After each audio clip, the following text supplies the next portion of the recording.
maadaama aan korsiyaal nahay waxaan ka shaqaysanaa baabuurta baaburoos baabuurta nasaxnaa markaan aragnaa kooda cabana ama aragnaa cunug yar wax baranaya waan ka caroonaayo waxaan lamaanta waan nasaxnaa marka walaalayaal waxaan iga codsanaa inaan meel wax ku barano geysaan ay bixisay gabadha Soomaaliyeed ayaa la soo marsiiyay ururka horumarinta nabadda iyo waxbarashada ee loo soo gaabiyo BIDO oo xafladu ku bixinaya deeqdani uu ku qabtay gudaha xarunta MRC ee magaalada Boosaaso caruurta oo laga keenay qaybo kamid ah wadooyinka magaalada Boosaaso oo isla maanta u soo shaqo tagay inay hawl maalmeedkooda ka qabsadaan ayaa ina goobtaasi ka muuqday gabiyahantoodna dareen ahaan ay u muuqdeen inay filayeen deeqda in lagu wareejiyo mas'uuliyiin kala duwan oo ka kala socota ururada caalamiga hay'adaha UN-ka iyo qaybaha kala duwan ee NGO-yada ayaa ina goobta xafladda ay ka dhacaysay ka soo qayb galay oo ay kamid ahaayeen sida hay'adda UNDP, UNICEF, MRC, NRC iyo Tadaamun halkaasi khudbado kala duwan ka jeediyay mas'uuliyiin uu kamid ahaa gudoomiyaha gobolka Bari Muuse Geelle Yuusuf Faroolo isagoo halkaasi ku dhiirigeliyay in waxa halkaasi khudbad ka soo jeediyay si kooban oo faahfaahiyay waxa uu kulankaasi ku saabsanaa iyo waxyaabaha loogu talagalay in la siiyo ubadkaasi gudoomiyaha ururka BIDO Faisal Cabdi Cartan deeq loogu qaybinayo halkan oo ah dhar waa 3 ciyaal ah oo ciyaalka koolada dhulka ah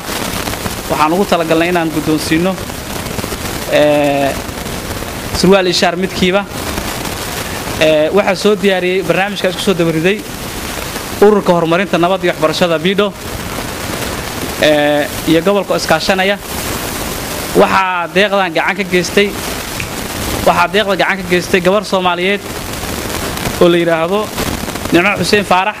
oo doon Cabdicasiis Afgaduud oo kamid ahaa nabadoonnada goobtaasi fadhiya ayaa isna ku hadlay dhibaatada haysata ubadka Soomaaliyeed gaar ahaan kuwooda ku dayacan dhinaca wadooyinka ee aan helin waxyaabaha asaasiga ay xuquuqda u lahaayeen inay helaan inay iyagu u sameeyaan in lagu dhaqanayo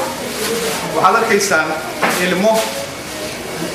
ay jeexan tahay halka qadaadka marka laga bilaabo ilaa ay qoorta halka ay ku joogsato way jeexan tahay dhaawac weyn baa ku yaala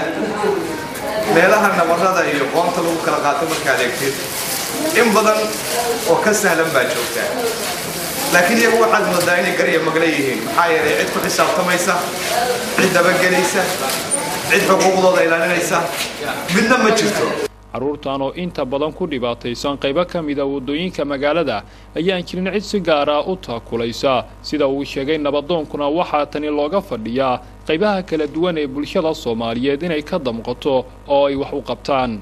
ayadoo khudbadaha dhinacyada kala duwan ee ka qaybgalayaasha ay jeedinayaan ay ku salaysnaayeen in wax loo qabto caruurta ku dhibaataysan wadooyinka magaalada Boosaaso iyo guud ahaan Soomaaliya ayaa sidoo kale gudoomiyaha gobolka Bari Muuse Geelle Yuusuf Faroole waxa uu soo bandhigay dukumeenti uu kaga hadlayo inay xilligan socdaan qabanqaabooyin loogu jiro in xero weyn loo sameeyo ubadka ku dhibaataysan gudaha Puntland qaybo kamid ah wadooyinkooda iyadoo iska kaashanayaan ganacsatada iyo dawladda Puntland xeradaasi oo iminka lagu wado in ardaydii ama caruurtii ugu horeysayba lagu xareeyo si loogu sameeyo dhaqan cilin loogana gooyo balwadaha ay ku barteen goobaha dayacan ay ku nool yihiin iyo darxumada inta badan biday kitaaba kadib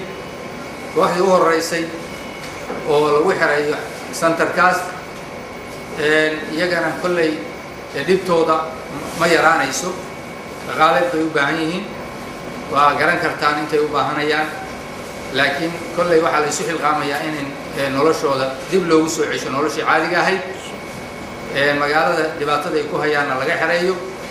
iyagu dhibta ay naftooda ku hayaanina laga nadiifiyo bulshadana la tuso in qof ilmo yar oo dhumay amba baadiyoobay markaan leenahay dhumay waxaan u jeednaa ilma ay ka xumaaday akhlaaqyaadkii ka xumaaday oo noloshiisii raf noqotay in aminkaba dib loo soo celin karo waxa imika idin muqanaya waa caruurtii iyagu laga bedelay gabiixaadada qaybo kamid ah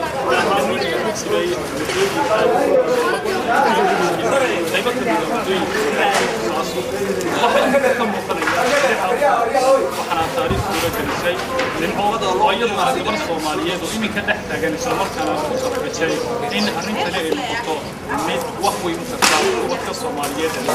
horey u sheegaba waxa ahay walaashii oo la yiraahdo Nimco Faarax halkii baan gobolka la yiraahdo Minnesota magaalada Minneapolis hadda bilkii xagaa waa joogo markii ugu horreysay Soomaaliya imaaday ana waxay u dambeysay aad iyo mareykanka waxaan tagay anigoo cunga camal leh adaa wax muujisay in sheego jaamac hadda magaciisa qor kartaan ku dhahay fartu ugu qoran xataa teeda ku qor badan tahay jaamac maxamed xamdan jaamac maxamed warsame jaamac xagee ku qoraysaa kala qoro hay yaa ku maray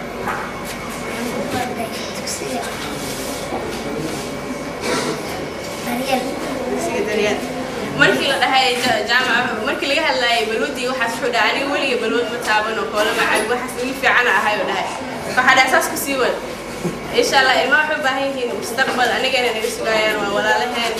iyo hadii aan muslimiin nahay hadaan Soomaali nahay hadii maaragtay aan bini aadan nahay waa inaan istaagleena oo iscaawina inta tabarteena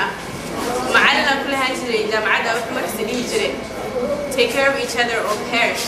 islaaliya mas'uuliyiinba dhamaan amal markii hadii aan maaragtay iska dhaxadirin dareemaya dhibaatooyin caafimaadka isla markaana saameeyay guud ahaan mustaqbalka TV-ga iyo